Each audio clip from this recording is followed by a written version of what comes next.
All right, I will go ahead and call the June Board of Commissioners meeting to order. We are broadcasting this meeting live on a virtual platform. For your reference, all information shared today is available online at www.nrha.us in the Board of Commissioners section. We have two public hearings today. One is on the Capital Fund Grant Annual Statement and 5-Year Plan, and the second one is on the FY2023 Proposed Operating Budget. Excuse me. The Capital Fund Program Grant Annual Statement and 5-Year Plan has an approving resolution after the presentation and public hearing. The FY2023 Proposed Operating Budget will be presented today and considered for adoption at a special board meeting on Thursday, June 30th. Just a note, although we have two closed meeting items listed on the agenda, we will only go into the closed meeting for the consultation with the authority's legal counsel regarding probable or actual litigation.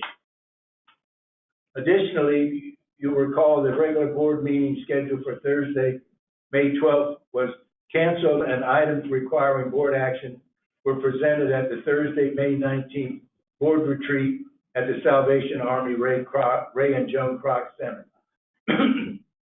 The Friday, May 20th board retreat was at a closed meeting. And now I invite your comments on any of these, on the minutes from the Thursday, May 19th board retreat. Having reviewed them, I make a motion we accept them. All right. Do we have a second?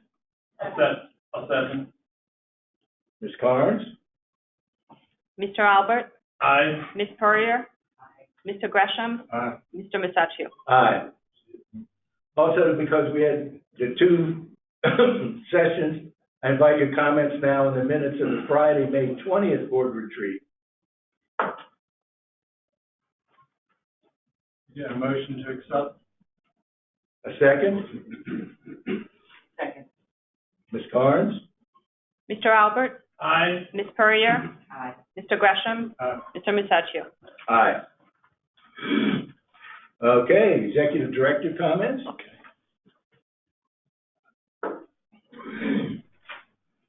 Good morning, commissioners and visitors. I just wanted to go over a couple things because I know we have a few public hearings today. And just to follow up on the retreat, and I could speak for staff, really appreciate you all taking the time to dialogue with us and discuss with us some of the things that we wanted to get some clarity on in terms of what the Housing Authority and staff should be concentrating on over the next 3 to 5 years. And we came away with sort of 6 broad areas when we tried to get in terms of direction from you all, in terms of the things that we need to be concentrating on. And over the next, I would say over the next month or so, we're going to be developing goals and strategy around these 3 broad areas. And the 6 broad areas. The 6 areas involve NRHA's role and identity, increasing affordable housing, resident life outcomes, the repositioning plan, and the financial sustainability goals, and staff engagement and development. And what we're doing internally is sort of we're wordsmithing some goals around those. And we're also coming up with some specific strategies on how to address those particular areas. What I'd like to do is give you a progress report at the July board meeting as to where we are, and hopefully we'll be able to have some draft goals and some strategies. And like I said, internally, what we're doing is trying to think of ways to actually attack these and prioritize the goals and strategies. Because we're obviously, with capacity and things like that, we can't do them all at once, but we want to make sure that we try to prioritize them, present them to you all, and see if you all agree that we can moving on some of these goals and strategies. And then just the last thing I wanted to talk about is some of the positive press that we received lately, and it involved the report that we had of NRHA's efforts to improve the quality of life and safety of residents in our community. I think that think that aired yesterday, day before yesterday. There was also a printed story about it. And I would really just like to commend staff because it wasn't, I know that the sort of the trigger for the report was based upon the tragic events that happened in Young Terrace, but it sort of highlighted the things that the housing authority staff, Donna's staff, Kim's staff, our security, Karen Rose safety security team, the managers working on the ground, working with the residents. It sort of highlighted things that we've already, just not that we just sort of sprung into action because of that particular incident, but those are things that we've always been doing. So it's just really like to appreciate everyone's effort that we were able to highlight when we had the opportunity, things that we were already doing. So quite naturally, when we have things like that, we already have partners who really came to help us out during those tragic times. So I'm just glad we had the opportunity to highlight those. And one of the really sort of good things that came out of even the interview that I had with Wavy 10, we had a young African-American videographer that was there. And we were talking about some of the things that we were doing in the community, how we were trying to engage youth, and how that was so important, especially, that youth, there's, the peer pressure and things, how that's even more sort of attractive to youth, more so than even what parents have to say. There's more of an influence. But toward the end, he said, after listening to some of the things we were doing, he said, what can I do to help? And I thought that was really sort of special, because he's saying, I'm hearing all the things you are doing, and I would like to help in whatever way I could. And I said that we would really appreciate that. And I said that I think you could probably inspire some youth who are looking at, trying to think about what they want to do with their life. And I said it would be really good for our youth to hear about the route you took to get to where you are, to be a video photographer for Wavy News. And so he was open to any suggestions how we could help come into the community, work with an existing youth programs, work with youth during the summer. So I thought that was really sort of a good story in itself. So that's all I have to say for today. Questions for the executive director? Okay. All right. All right. Thank you. Thank you. Now, do we have any commissioner comments? Mr. Albert? Good morning, everybody. I had the pleasure of attending a council meeting Tuesday night, the work session, at the request of a couple of members, because the team from New Jersey was there to present their initial findings or comments as relates to violence in our city and what some of the challenges can be. And so I think they've been on what I would characterize as a listening tour, and bringing their findings back to the council as to where they feel we should start, they should start, the city should start in addressing the issue. So I was invited to give it my ear and my thoughts on it. Never wanting to be a person who poo-poos another person's work effort. I was reluctant to give comments, negative comments, counterintuitive comments about their report, and I don't think there was anything necessarily negative about their report per se. I could certainly, somebody who's been in the industry a while of this work effort, I could have probably scrutinized it, but there was no need for that. They've been heralded for their work, and so, let's see what they got. Having said that, it occurred to me after our last couple of meetings with the management team and the executive team here, our last two meetings, that the relationship with that board, the members that ran for office and represent the people as an elected official on city council, and our team represents the people through the appointed persons on this board of related commissioners. It occurred to me that we weren't having the same kinds of conversations that we have had in years past. Delphine, I know you can speak clearly to this if you were asked to, but when I first became a board member here, we had the practice of, and Don, you as well, we had the practice of a regularly scheduled meeting with the city council. And I think that was the point that we reconciled differences within the city, coordinated strategies and approaches, sort of identified the issues that we confronted as a city, and kind of took a quote-unquote broadband approach to addressing some of the issues that plague us. We knew where their hard head and resources were. They knew where our hard head and resources were.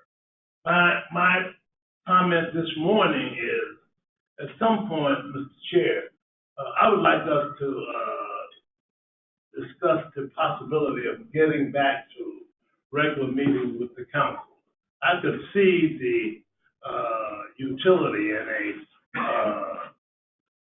quarterly meeting where we would kind of share our goals. What are the big things we got coming up? Do we have any issues as it relates to some of our public housing? What are some outcomes we kind of see and some of the major things we're doing now? And so we could, in that sense, in the reverse, get the same thing from the council. Right. What their priorities were, what their priorities are, where they're going with various things, and how can we reconcile if there is a need for reconciliation, how do we do that and come together as one team and kind of expose our strategies and work efforts and priorities. So having said that, with two or three of these Brown University words I've been using, right? I would ask the chair at some meeting in the not so distant future, if you would bring us at least to a consensus, a vote on re-establishing a regular dialogue with the council and having a face-to-face with them on a regular scheduled time, Mr. Chair. That's I did have one other issue, but at the expense of not wanting to be public about something that is not yet resolved from the city side of things, not ours. I will reserve my comments on that for another day, maybe, 6 months from now or something when things are shaken different. Okay. Yeah, and I just wanted to follow up on Commissioner Albert's comment, and this is sort of on a separate track. One of the things I wanted to do after the retreat was to reach out to the council members that are especially, for example, Councilmember Royster, where her areas were primarily public housing, and also Councilwoman Johnson. And I mentioned to them, hey, we're going through the strategic planning process. I'd like to, once we get the document, everything, that I wanted to sit down with them. They were all open to that. We're trying to schedule something in July or early August to have those meetings so they could see just exactly what you said, and then maybe from that we could have the larger meetings with the board. But I just want, sort of just like what you said, they need to understand what we're doing, because some of the things we talked about, especially with the role clarity and things like that, it's really important that we coordinate these kind of things, because we sometimes, for example, even like this, the Newark project that they're working on, at the same time, we've been engaged with the project Safe Neighborhood. That's sort of like the same kind of goals with community engagement, prevention, intervention, strategies, select, strategic enforcement, all those kind of things, and it seemed to be, I mean, they're two really good things, but, you know, it would be good to sort of make sure that we're coordinated, especially when it comes to, you know, we've got limited resources and things, and it would be a lot more impactful if we work together. Well, Ron, one of the things I was gonna say, and I'll speed it up, I got your, one of the things I Be was as gonna brief as long as you take. But one of the things I was gonna say at some point later when we have the opportunity to kind of discuss this is, Okay.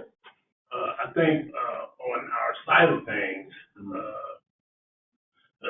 I would certainly suggest that you have a cohort, on council, and also that you would, maybe make your, I was in the military, well, I won't go there. But, I would also suggest you make or receive or get one of your, executive team members, Okay. you know, Yes. like Michael Yes, or yes, Donna, yes. you know, to kind of engage with you Yes, Mike when you will. do those things. Yeah, Mike is part of that. Absolutely, Yes. so that's good. Okay, thank you. Any other commissioner remarks? All right, and, we'll go ahead and look on starting on page 19 in your packet, the proposed resolution. I think I need to call that to order. All right, the public hearing part is now open, and I'll turn it over to Mr. Clayton Odom. Good morning, everyone. Good morning. Good morning. How you doing? Doing fine.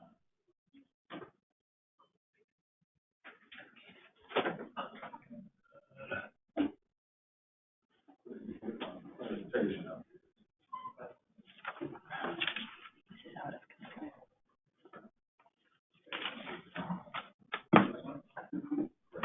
You want me to change the slide? No, you can change it. Yeah.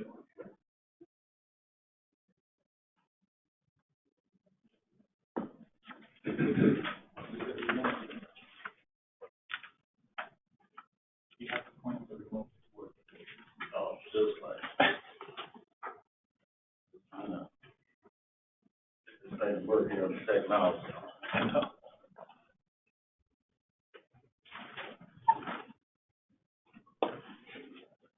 Try not.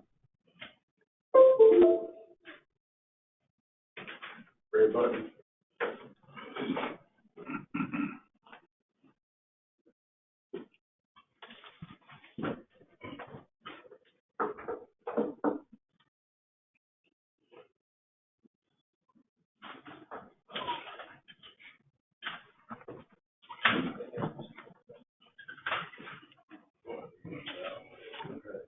Good morning, everyone. All right. Good My name morning. is Clayton Odom. I'm the Design and Construction Management Director, and I'm here to address and present the 2021 Capital Fund budget. And in order to provide the necessary information for acceptance of the proposed resolution and the acceptance of the capital fund 5-year plan. So, let me interrupt you for one moment. I think it's a well-known fact that, I have a hearing problem. Oh, And I sorry. don't have my hearing aids in this morning, and, if you would, talking, just a wee bit louder, but looking, facing, if I can catch you facing me, typically, Yes, sir. Yes, kind of sir. raise your lips. I'll make sure I put it. Let me move over No, here. you didn't have to do that. I didn't want you to rearrange your whole. No, it's fine. Okay. It's fine, sir. The items included in the 2021 budget is the communities are Young's Terrace, Calvary Square, Hunter Square Mid-Rise, Portray Mid-Rise, Bobbitt Mid-Rise, Sykes Mid-Rise, Oakleaf Forest, Diggstown, and Tidewater Gardens. Okay, for Young's Terrace, we have slated architectural and engineering services in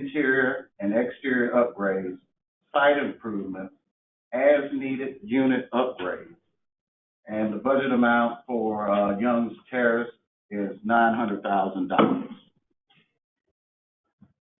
The next community is Calvary Square, and we have slated for that community architectural and engineering services, site improvements, interior, exterior upgrades, as-needed unit upgrades, and we have slated for Calvary Square $1,600,000.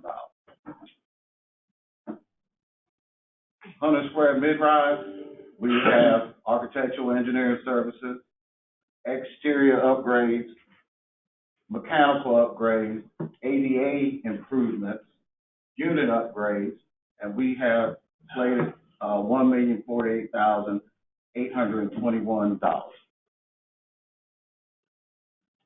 Portray Mid-Rise, architectural and engineering services, painting, floor replacement, electrical upgrades, ADA improvement, and as-needed unit upgrades.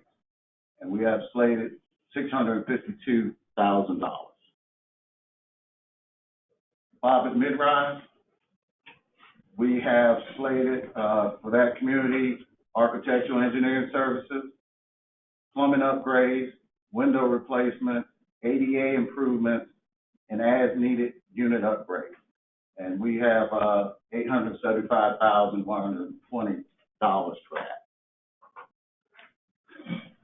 Sykes Mid-Rise. I like that. Sir, I like that. was That not, look. yeah. That look, yeah. Sykes Mid-Rise, we have architectural engineering services, building component evaluations and inspections, and we have $20,000. Oak Leaf Forest, architectural engineering services, unit renovations and upgrades, ADA improvement, and we have $907,700 for that community.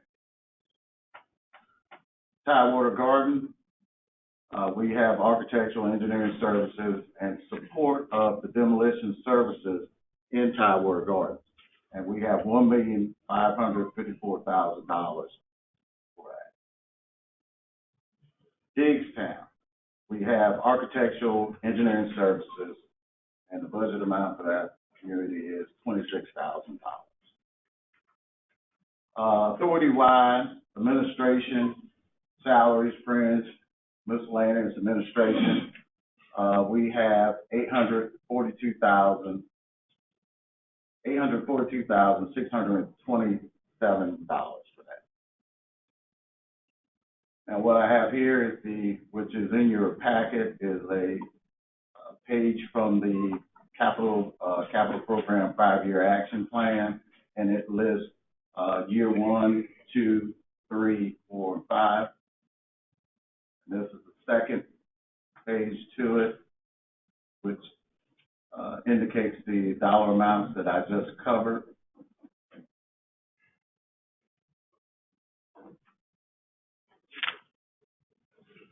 And with the total budget for year 2021 is $8,426,268.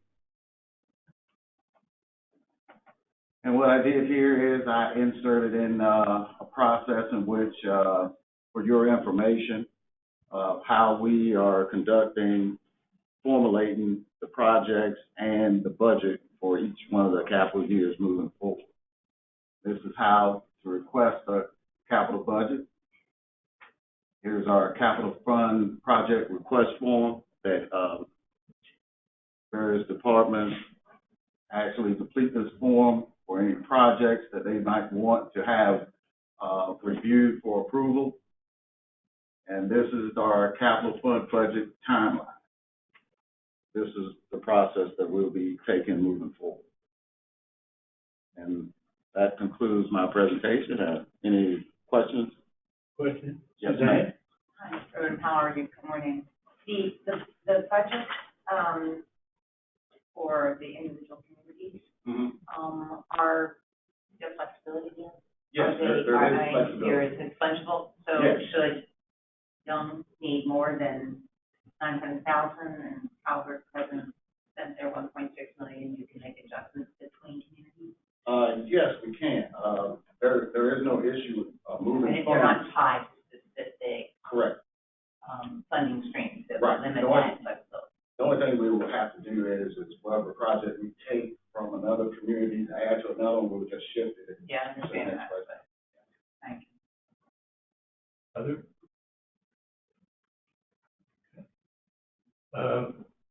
Thank you. We need to do a public comment. Yes. All right, I will now open it for public comment, on this budget.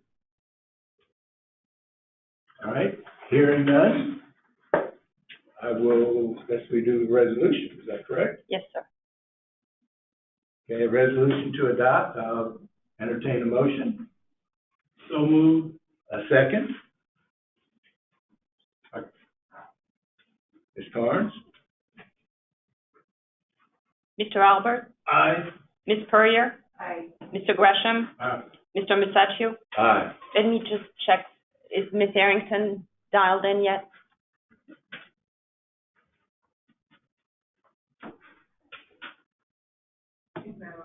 Okay, thank you. Just trying to call me out. So I guess I should call the one on this one closed. Correct. All right, so closing on this one, and now, let me get my fat finger back.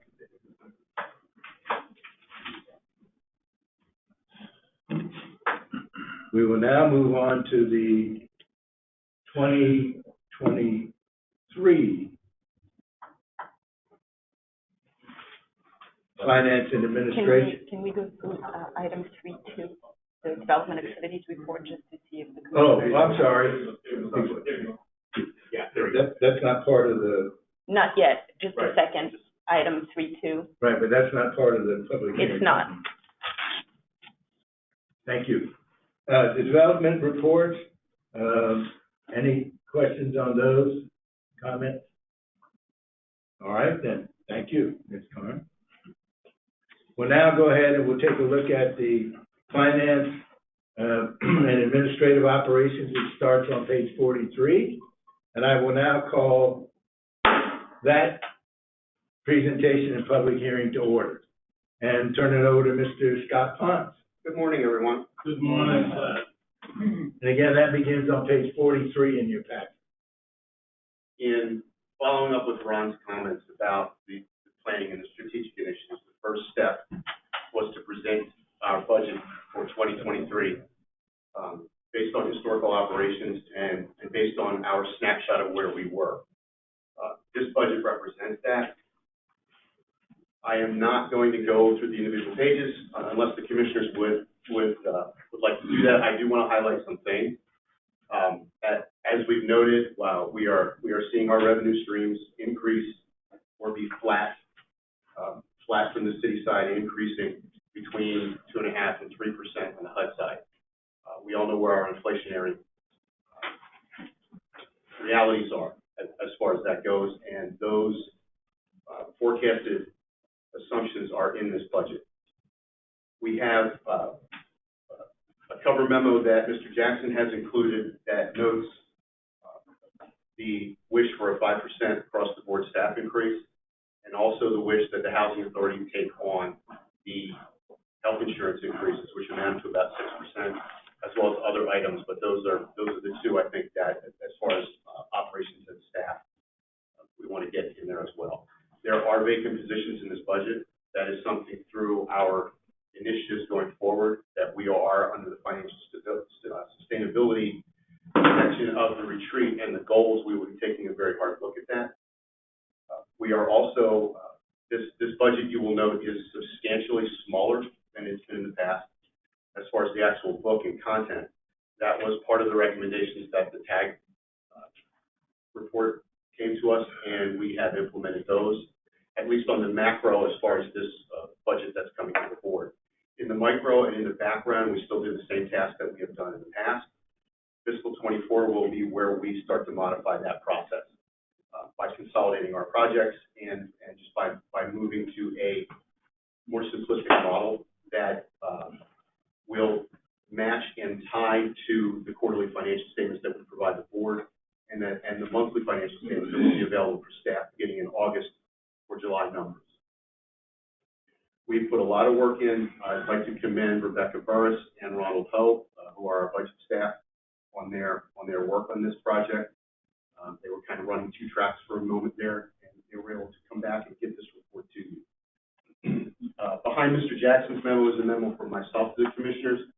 The only thing I'd really like to highlight on the record is that we came to you with a budget last year that requested the use of $2.1 million in reserves. As we noted earlier, we're actually running in the black for the year due to several factors.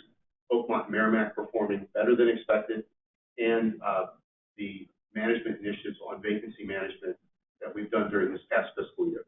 This year, we're asking for $900,000 less, and we also anticipate, should those conditions stay where they were, that we think we're going to come in substantially ahead of that. I'll also highlight to the commissioners, as we work through the background of the TAG report and consolidating projects and moving things around, there may be necessitated a revision to the budget that will come to the commissioners in September with a detailed look at unaudited reserve position from June 30th, 2022. And that's all I was going to have mentioned in open session. This report was noted to Mr. Albert and Mr. Benassi in the committee meeting. We looked at some of the information and the detail within it. What you have is some things that are statutory per HUD on their asset management requirements, which is an individual statement for each public housing community, for example, and looking at that central office as a whole. We discussed before about, that being our biggest area of consolidation that we're going to have to work on as we go through. But what you have here is going to match up to what we present to you on a quarterly basis, so that your budget and your analysis will be coordinated on the same document. And with that, I'll take any questions from the commission. Questions, again,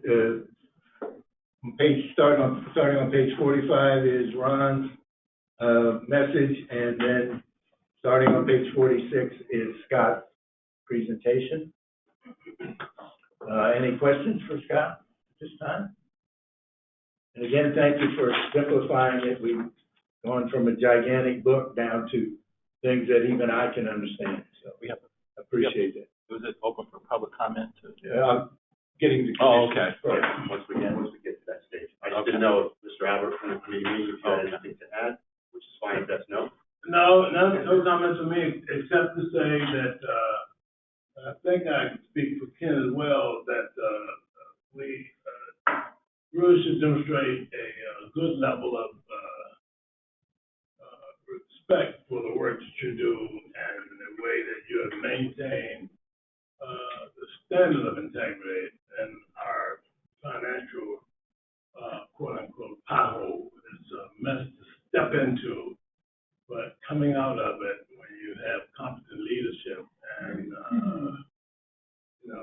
establishing a process and a pattern of good fiduciary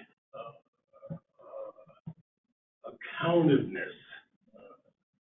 Notice I'm using those words again, Ron. But congratulations to a job well done, Scott. Well, it's only step one. We have a lot of steps to go, but Well, we're very proud of where we are to this point.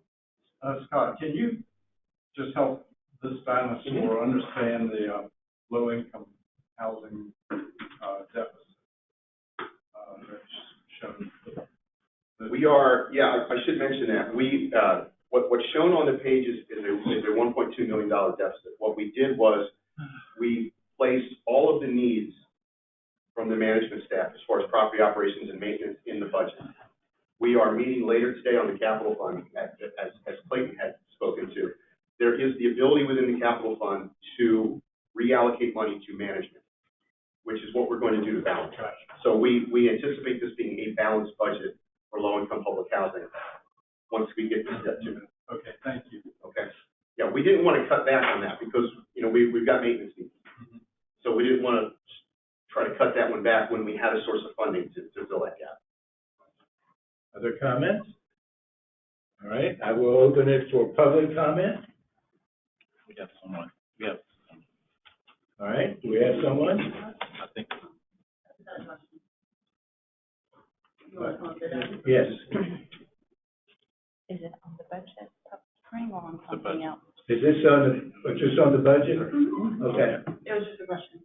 Again, please identify yourself. I'm Monet Johnson. I work for New Virginia, New Jersey. My question was in regards to, $900,000 not being needed or not being used, that it was previously perceived to be used. Is that my understanding? That's a reduction, if I may answer the question. Yeah. Okay.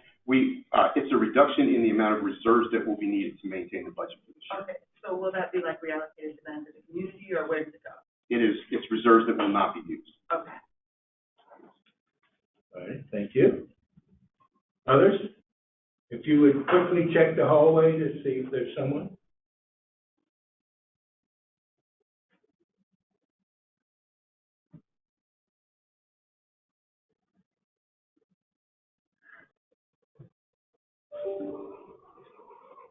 I have a question. Are there any other copies of the budget in here that I can get a copy of the presentation? Yes, we'll provide you one. Oh. Yes. No one?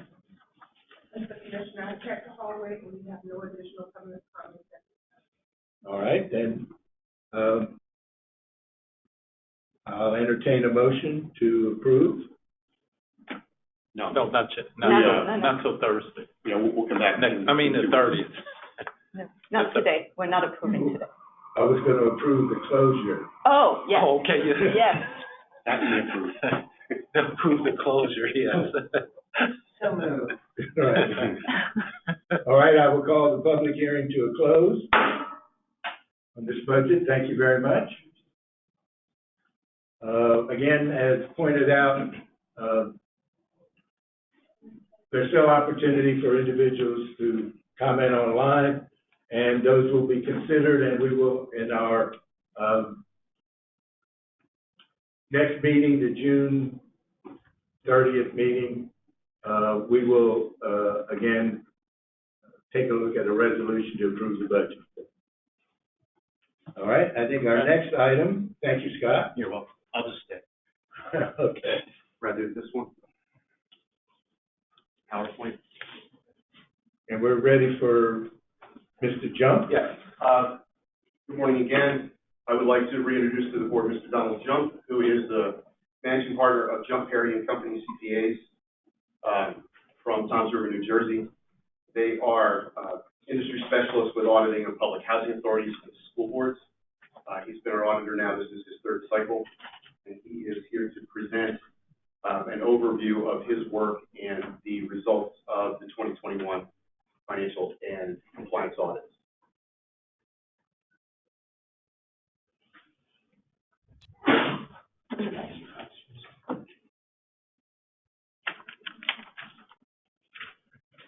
Keisha, do you have Don? And that actually starts on page 65 of your packet.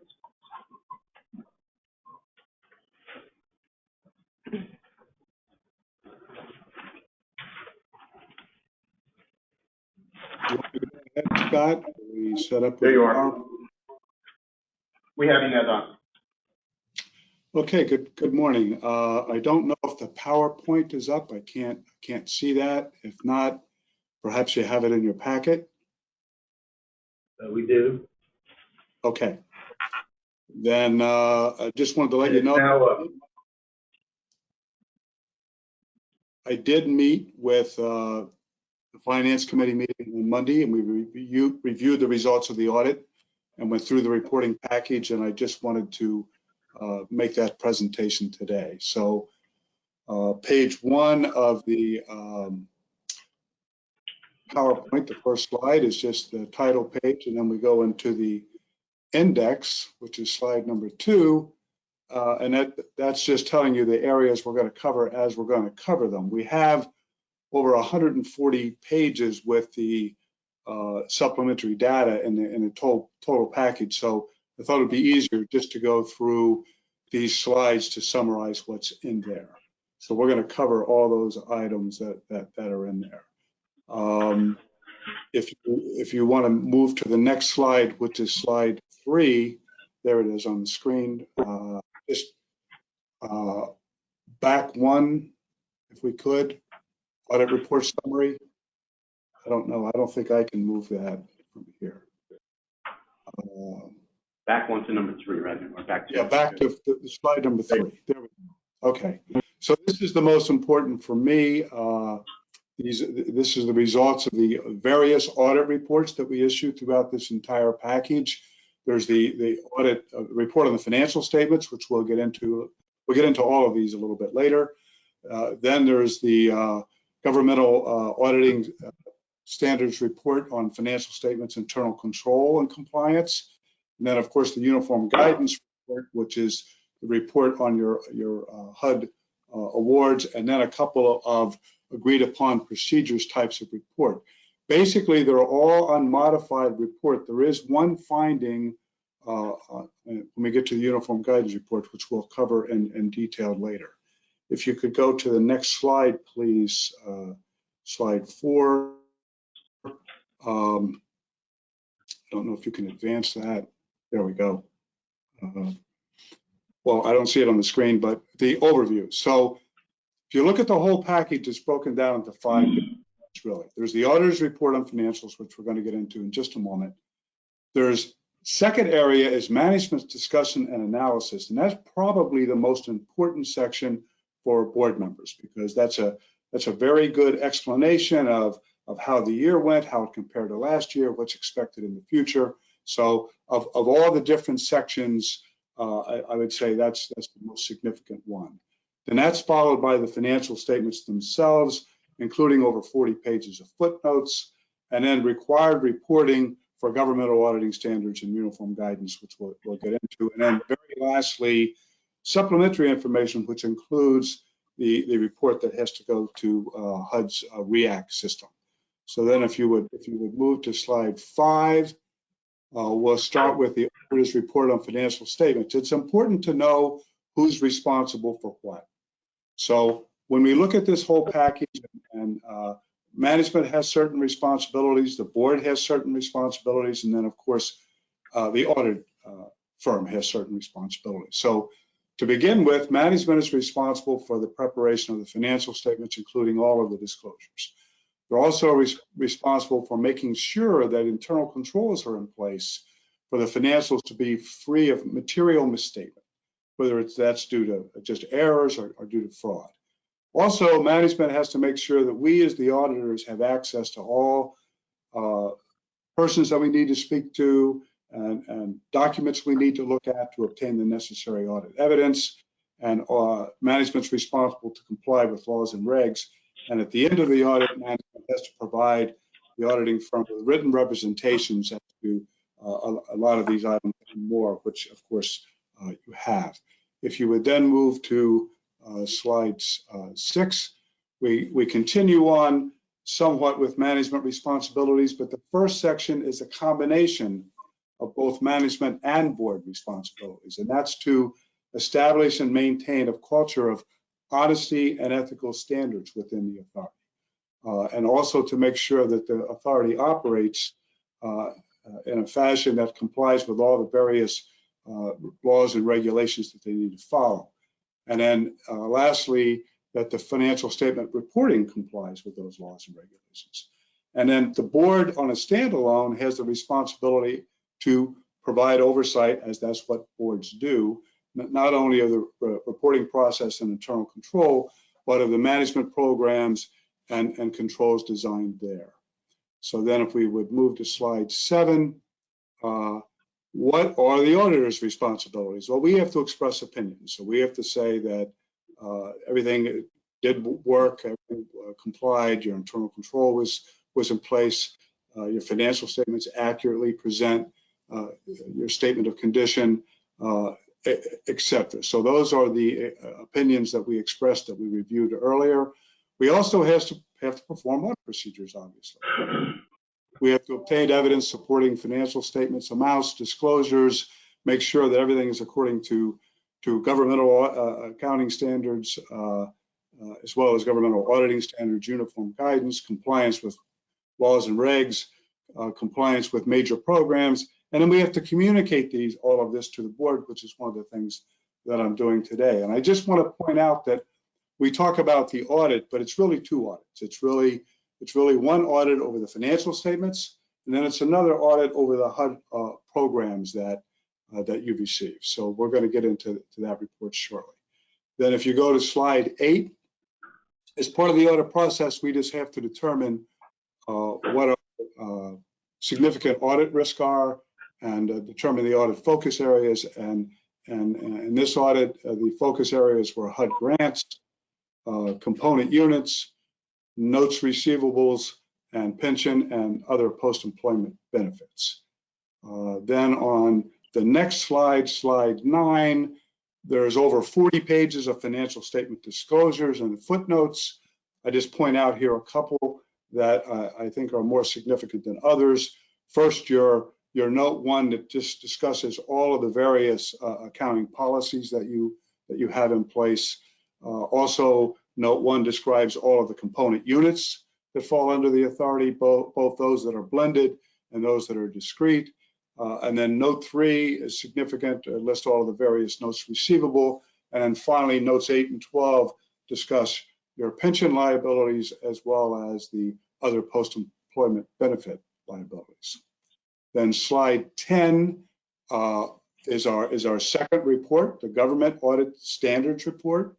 And now we're talking about not just financial statements, but the internal control over financial reporting. So if you have internal control deficiencies, that would be when a control may not prevent, detect, and correct errors during the normal process. A material weakness is when it's clear that it does not prevent. And then a significant deficiency is somewhere in between. And there were none noted in this area, which is good news, obviously.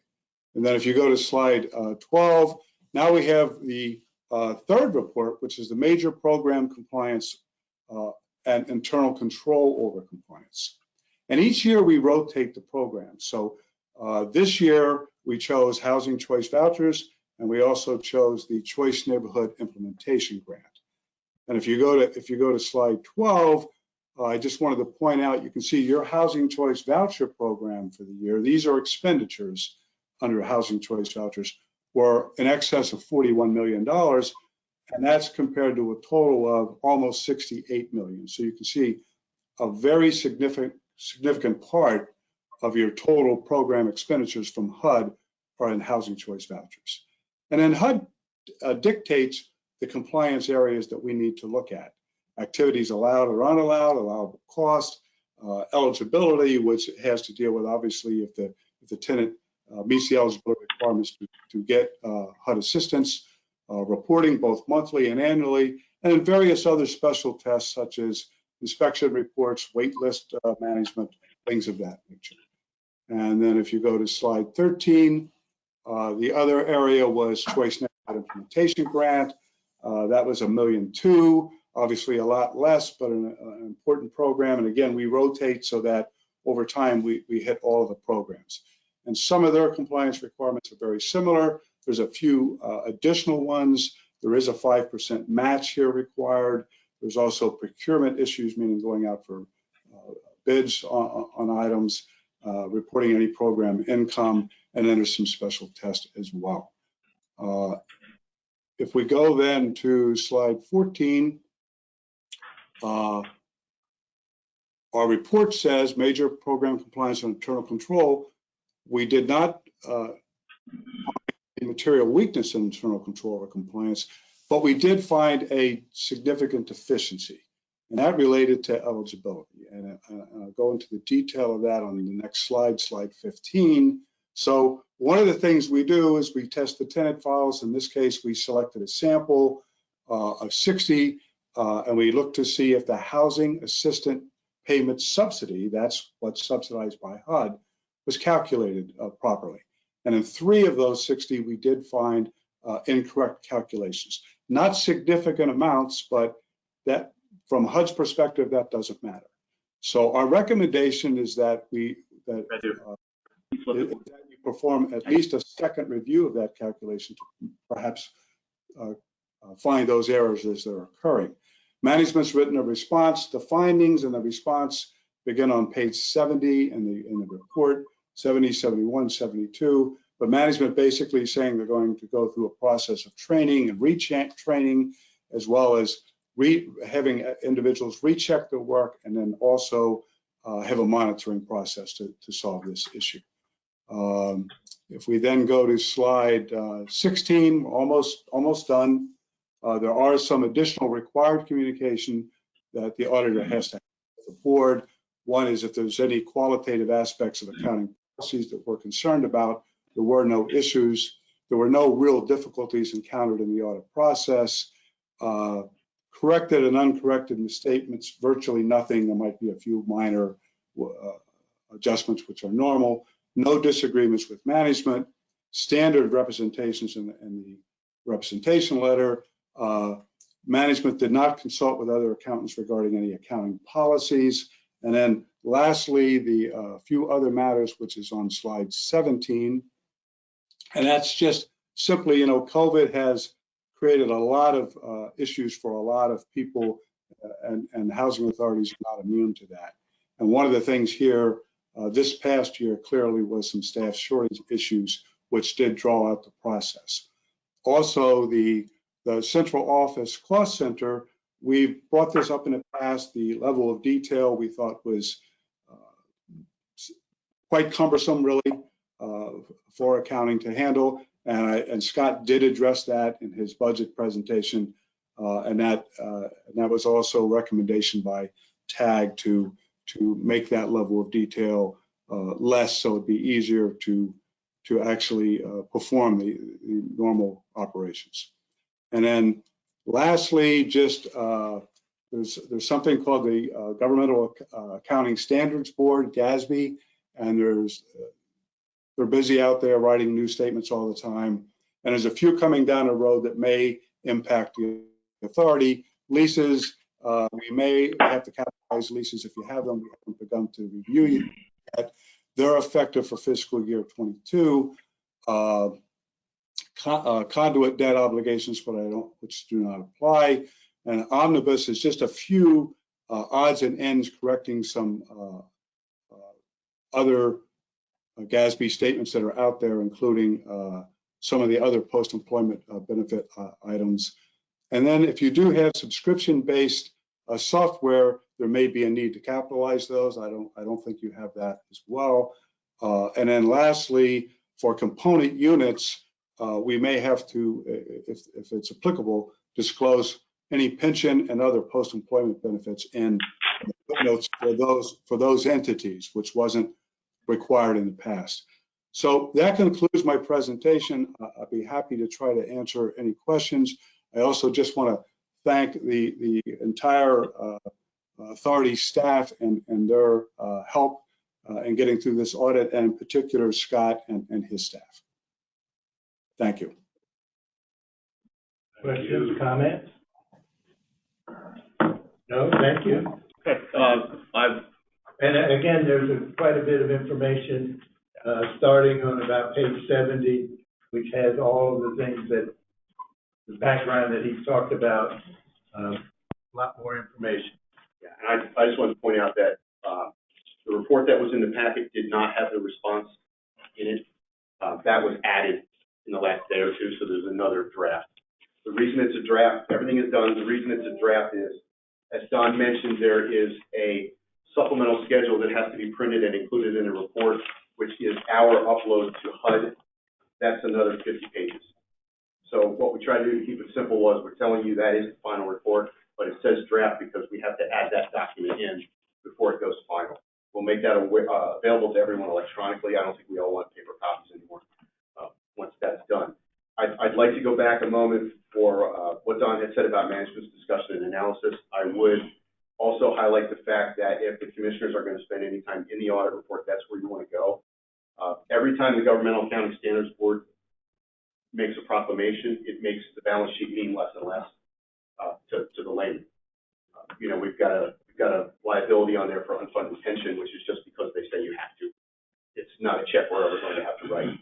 So every time they come up with a new proclamation, it's more work, and it makes the balance sheet little less clear. Management's discussion analysis is the only place now in these audit reports where you will see year-over-year comparison. HUD requires that wherever categories change by more than 10%, we include narrative as to explain that. That narrative is verified because it's in his report. So if you want to see, for example, why this went up by 10% over the previous year, that information is in that piece. Quite detailed, yes. Yeah, it's a lot of work. He mentioned those footnotes. The pension footnote is 14 pages. If you want some wonderful reading. And you can't go to sleep. Oh boy, yeah, if you can't sleep, that footnote's a great thing to read. So any questions of the commissioners? If not, I'll step in.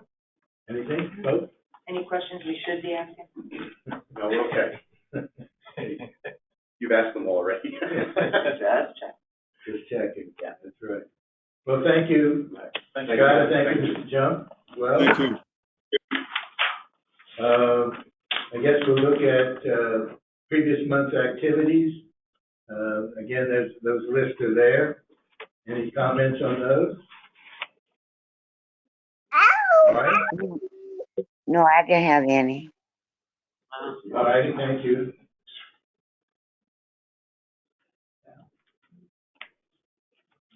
Well, go ahead, Donna, go ahead. Good morning, Commissioners. And then this stuff begins on page 168. So it is time again for our quarterly report for the Housing Operations Department. This is for the period of January through March of 2021. And as John said, it starts on page 168 of your packet.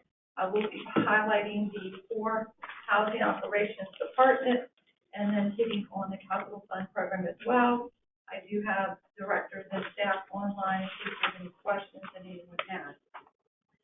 Again, a lot of information in the report. I'm going to highlight a few things from each department, starting off with the Housing Choice Voucher Program. We currently are serving through this period 3,942 participants, which is an increase of 39 families from the last quarter.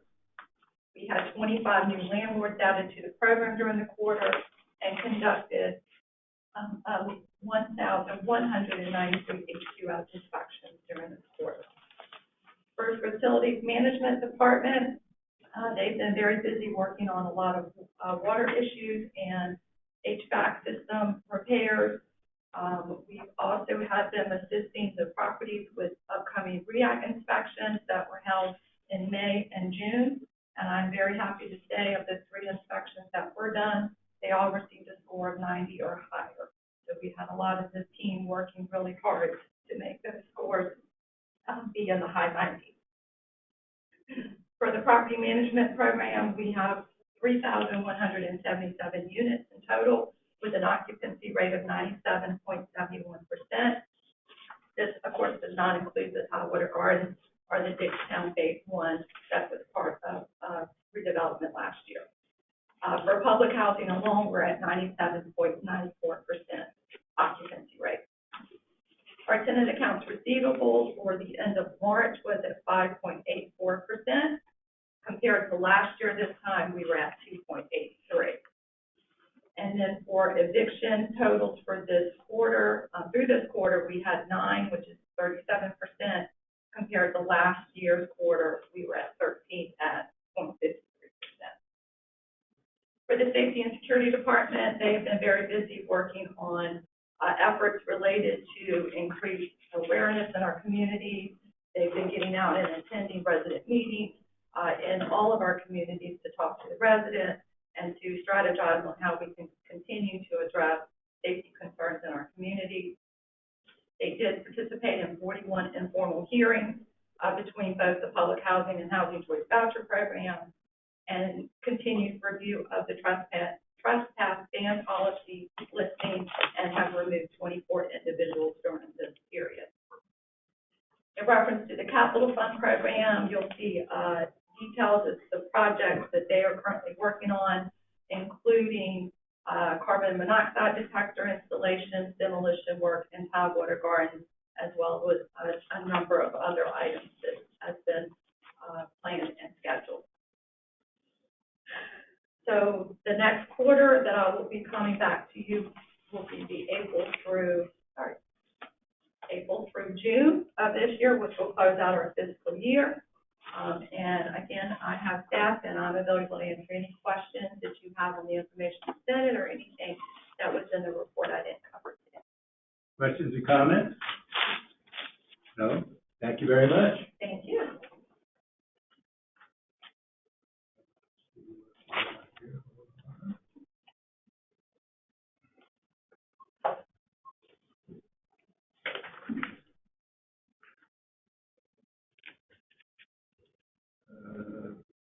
I think what we'll go ahead and do is take a look at the committee meeting notes, which again are on 188, and those are the two committees. There are no comments on those. Then again on page 233, there are a lot of the updates that we typically get, vacancy maps, dashboards, and again, the update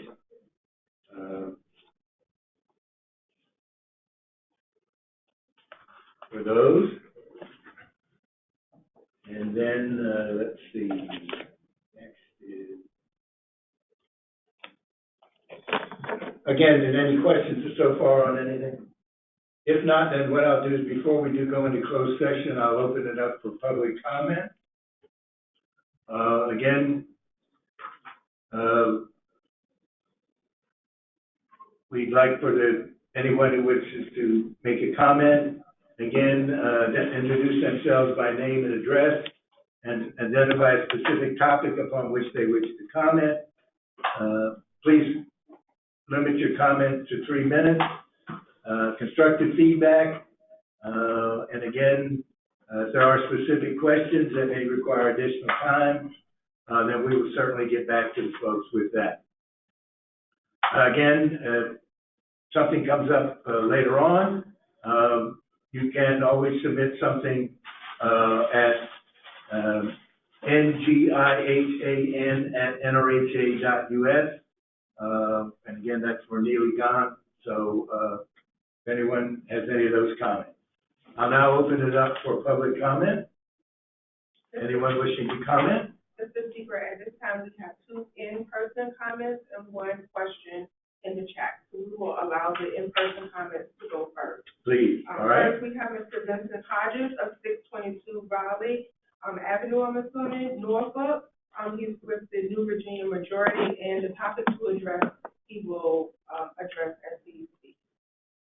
Mr. Vincent, if you would go to proceed to the podium. Thank you.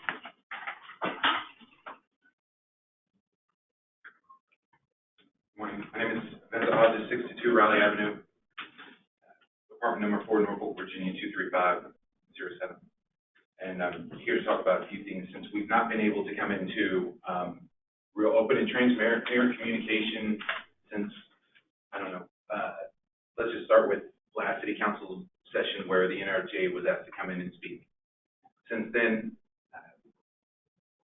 and through this process, I think where we're best served is where we're talking about going forward. And I hear that as an ethos of the board. How do we go forward? How do we go forward? I've been telling this board for months to admit and admonish, and that is how you will go forward. Things that we've done or neglected or transparencies that haven't been there in the past, we need to admit those and move forward. If I send an email or if somebody sends me an email and I reply back and it comes back blocked, that's not an IT problem. That's a real problem. You know, that's a transparency problem. And when we're in the streets trying to say, hey, the NRHA is not only under scrutiny of accountability, this is how you can advocate for yourself. But that avenue still doesn't exist, such as us being allowed access to meetings where at the time of my arrival, there were only 4 tenants available. We can't talk about how leadership is earnestly reaching out into communities without showing that. So that is an initial constructive criticism. Mr. Jackson, you mentioned 6 goals. I respectfully request those to be repeated in paper everywhere NRHA has property. Your ethos matters. I heard you about the July 4th update. Roger that. Please set those priorities and make them plain. The report on quality of life that you mentioned, sir, you said that there was a printed story. Please advise what publication And you said that you were able to highlight some of the things that the NRHA was doing, to whom, and who were those partners in place during these tragic times that you just mentioned up here. I would like feedback on all those. I'll follow in anyway. It's a good thing that we're letting the press in and talking about what the press can do, because when we were in that working session last time, the narrative was, let's not let the press dictate what happens. If it weren't for the press, what's happening and what we need to admit and admonish to move forward would not be at life. And that's real. Nobody, without us coming in here and asking and working through the press, would be here holding you to these accountabilities. Okay? So the press is our friends of the tenants, and we will continue to use them in earnest. Be advised for accountability. We will. Attracting youth, I heard that. I didn't see a robust presence with teams with a purpose. New Virginia Majority was there all day. As a matter of fact, I was double dipping and doing double and triple duty. Wish we would see more of it. Let's work on that as a constructive criticism for next year. That obstruction and willingness to listen to us in that place, we can't let people be obstructed as we say that we want to reach out to you. Because I'm here just addressed as a young man, right? A veteran myself. But I'm being told that I can't have accountability to power that is supposed to be serving my constituents. So when we talk about that, please, as constructive criticism, as we're reaching out to you, let's encourage transparency as an ethos going forward from the NRHA. I was glad, is that 3 minutes? I heard it somebody's time. Yeah. I appreciate it. Thank you for your time. Our next in-person speaker is Ms. Monet Johnson, 3505 Argonne Avenue, Norfolk. She is also with the New Virginia Majority. The topic to discuss is voucher issue.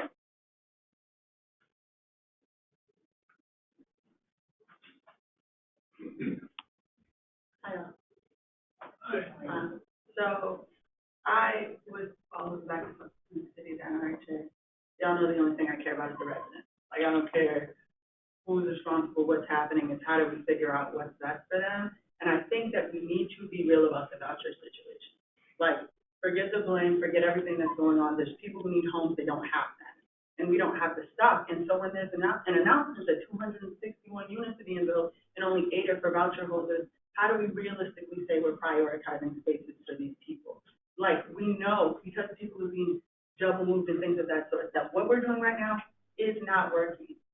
It's not working, and y'all are not the people who knock on doors. Me, Vince, Javon are the people who knock on doors and hear the concerns of mothers who don't know where they're going, who don't have a plan. Something needs to be done. If we can't prioritize getting voucher units in these buildings that are going on, then what are we doing? We know how long the voucher wait list is. We know how many families we servicing, and we know that there's only 30 homes total on y'all's list for people to look at. So what are the next steps that actually create tangible, not blaming someone, not arguing with the press, not going back and forth with people who placed this here or didn't or shouldn't have control over our autonomy as a board? How do we get the people that we're supposed to be serving who don't have on suits, who don't have on dress pants, who don't have on dress shoes, who are not here today? That doesn't make them any less needing of a place to live. Like, all of these buildings out here, just because they're taller than the ones that we serve doesn't mean we can't see them. So prioritize, please, these voucher units. Whether I don't know anybody's capability, like I said, I'm not here to tell anybody what their job is, but we need to figure out, with all of this construction going on, we can't just continue to build a city that's less and less inclusive. We need space for these people. Market Heights is 40 to 60% AMI, and that's great, but we all know Norfolk is expensive, and there are a lot of people under that threshold that we're supposed to be serving. I don't have a specific answer other than what I'm trying to do as an organizer, which is make sure that they get priority in these buildings, and not just 8 units, 3%? 3% out of 261. The best way to prioritize, aside from enforcing protection of income, which is not happening in the city, which I don't think is the offense, is to figure out we need units.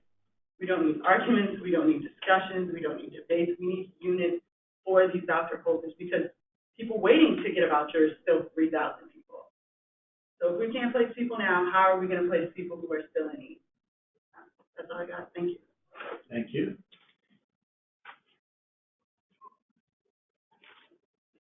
Our next question comes from the chat.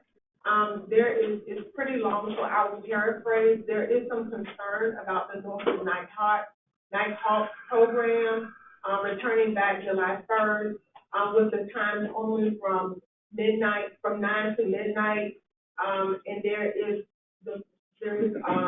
concern about the centers opening during the daytime, and that kids will have no place to go. So the question, is there a feasible time from 10 to 4, 9 to 3, 11 to 5, where the centers could be open, and that essentially there is a disconnect in the performative regarding young terrorists, when the doors can't be open to the very citizens that we are serving. That question essentially comes from Vincent LaSalle. And the question restated is there more feasible times to open the centers during the day for the youth? Okay. And that's one that we will get back to them on, because there is some coordination between the city and the NRHA on these things, so we'll have to get back with a more detailed answer. But please let them know. Thank you for the question, and we will get back. I will check the. You check the hallway page.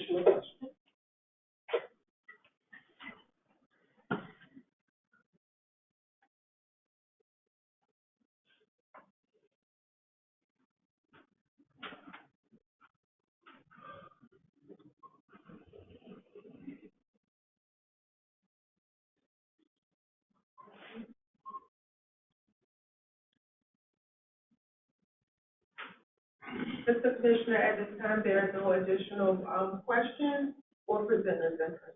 All right, I will then go ahead and call the public comment period to a close. Ms. Carnes, you will let us know about the closed meeting. Yes, sir. Resolution convening a closed meeting on June 16, 2022. Be it resolved that the authority will convene in a closed meeting pursuant to the Virginia Freedom of Information Act as amended, the Act, to discuss the following matters which are specifically exempted from public disclosure by the code section referred to below. Consultation with the authority's legal counsel regarding actual or probable litigation and legal matters requiring the provision of legal advice by counsel as authorized by Section 2.2-3711A7 of the Act. May I have a motion, please? So moved. Mr. Albert? Aye. Ms. Arrington?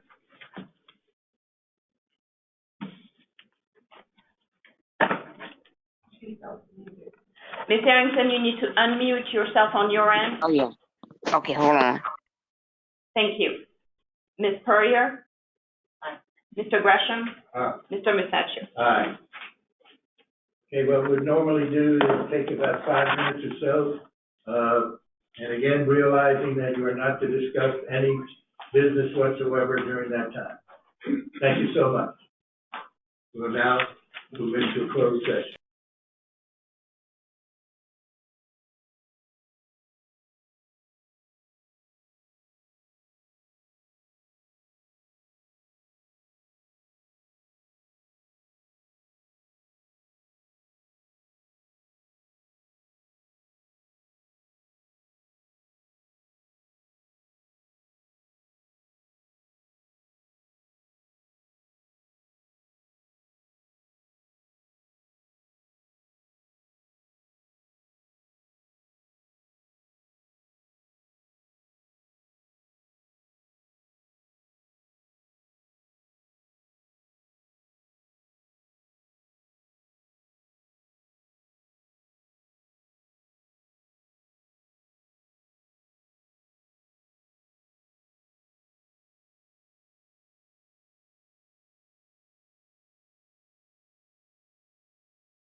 Oh, no. It,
come on. Come on. Come on.